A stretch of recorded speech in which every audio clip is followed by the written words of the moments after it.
चावल 220 रुपये, गेहूँ 190 रुपये, कोकोनट ऑयल 850 रुपये, दूध पाउडर 1900 रुपये और पेट्रोल 254 रुपये पर लीटर।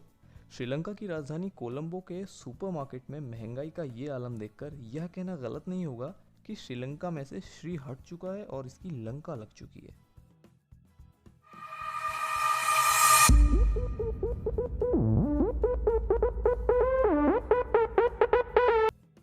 Evil Classmate। स्वागत करता हूं आपका इविल क्लासमेट के एक नए वीडियो में। आज हम बात करने वाले हैं श्रीलंका में चल रही इकोनॉमिक क्राइसिस के बारे में। आप सभी ने न्यूज़ में देखा ही होगा किस तरह से श्रीलंका में कीमतें आसमान छू रही हैं। फल, सब्जियां, दूध, दही, पेट्रोल, लहसुन सभी चीज़ें गायब हो गई हैं, कीमतें बहुत ज़्यादा ऊंची हो गई हैं। क्या आपको लगता है कि यह एक ही रात में हुआ है या फिर कोविड के बाद हुआ है? इसका आंसर है नहीं। अगर हम समय में थोड़ा सा पीछे जाएं, इस देश की गतिविधियों और हरकतों पर निगाह रखें तो न सिर्फ यह टॉपिक समझ सकते हैं बल्कि मनी मैनेजमेंट में होने वाली गलतियों का क्या खामियाजा हो सकता है यह भी सीख सकते हैं। श्रीलंका 1948 में आज़ाद होता है। शुरुआत से ही इकोनॉमी रबर, चाय और कॉफ़ी के एक्सपोर्ट पर डिपेंडेंट थी। सरकार चाहती थी कि एक्सपोर्ट केवल इन्हीं पर अटक कर ना रह जाए, इसलिए उन्होंने इसको डाइवर्सिफाई करने का काफ़ी ज़्यादा प्रयास किया। मतलब कि एक्सपोर्ट में दूसरी फसलों, फलों, सब्जियों और चीज़ों का प्रोडक्शन भी बढ़ाने की कोशिश की ताकि इन चीज़ों को बाहर भी बेचा जा सके और देश की अपनी ज़रूरतें भी पूरी हो जाएं। लेकिन ऐसा हो नहीं पाया, जिसकी वजह से लंका को बाकी ज़रूरत की चीज़ें भी बाहर से ही मंगवानी पड़ी। शुरुआत में रबर और चाय के दाम काफ़ी ऊंचे रहे, जिससे श्रीलंका को अच्छा खासा बूस्टअप मिला। सरकार ने ये पैसा लोगों को फूड सब्सिडी, हेल्थ केयर और फ्री एजुकेशन स्कीम्स देने पे खर्चा किया। इससे श्रीलंका के सोशल इंडिकेशन रिकॉर्ड्स जैसे कि health scale, mortality rates, mail nutrition और एजुकेशन अवेयरनेस जो थे वो बाकी एशियन कंट्रीज से काफ़ी ज़्यादा बेहतर रहे। 1950 और 53 में हुए कोरियन वॉर की वजह से मार्केट में चावल के प्राइस बहुत ज़्यादा बढ़ गए, क्योंकि कोरिया चावल का एक बहुत बड़ा उत्पादक था। चावल लंका की थाली का एक अनसेपरेबल और महत्वपूर्ण हिस्सा रहा करता था। WW2 के बाद से, यानी कि दूसरे विश्व युद्ध के बाद से ही सरकारें श्रीलंकन्स को भारी सब्सिडी पे चावल दिया करती थीं। आज़ादी के बाद भी पहली सरकार ने यही सब्सिडी कंटिन्यू करने का वादा दिया था। इन बढ़ते दामों को मेंटेन करने के लिए सरकार ने सब्सिडी में कटौती की घोषणा की, तो विपक्ष और जनता ने 1953 में सरकार के खिलाफ हड़ताल कर डाली। इससे ये इशारा हो गया था कि सब्सिडी जो है वो जनता के लिए बहुत ज़रूरी हिस्सा है। कहीं ना कहीं जनता इसकी आदी हो चुकी है। 1960-65 में ग्लोबल मार्केट में रबर की कीमतें बहुत ज़्यादा घट गई, जिससे श्रीलंका के एक्सपोर्ट को बहुत ज़्यादा नुकसान हो गया और इससे मिलने वाला रेवेन्यू बहुत कम हो गया।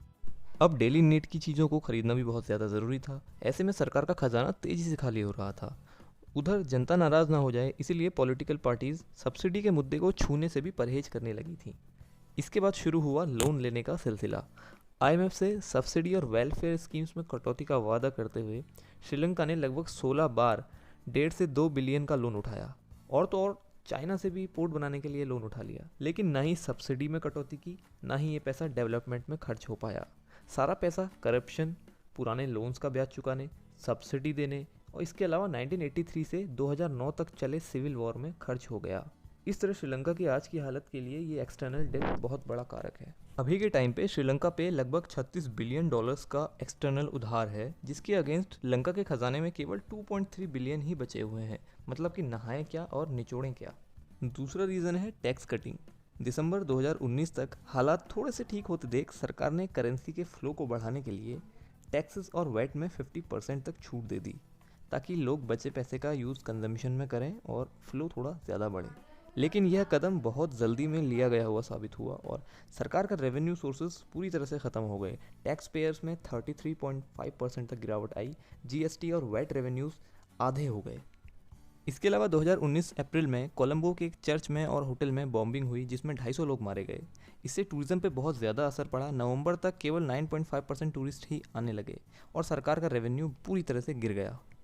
एग्रीकल्चरल स्विच भी एक बहुत बड़ा कारण है आज के हालात के पीछे। सरकार ने फर्टिलाइज़र जो बाहर से लाए जाते थे उनको पूरी तरह बैन कर दिया और आदेश दिया कि श्रीलंका ऑर्गेनिक फार्मिंग में स्विच करेगा।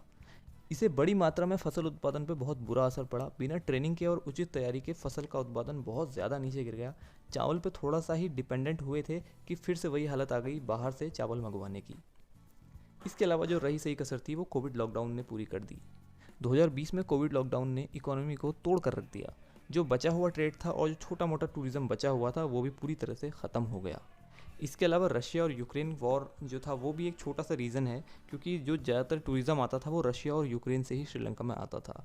तो दोस्तों ये थे कुछ मुख्य कारण जिनकी वजह से आज श्रीलंका इतना कंगाल हो चुका है कि लोग खाने पीने की चीज़ों के लिए इधर उधर भटक रहे हैं, खरीद नहीं पा रहे हैं और जो प्राइसेस हैं वो बहुत ज़्यादा बढ़े हुए हैं। I hope this video will helpful for you to understand the context behind Sri Lankan crisis. To appreciate, please hit subscriber button. Thank you.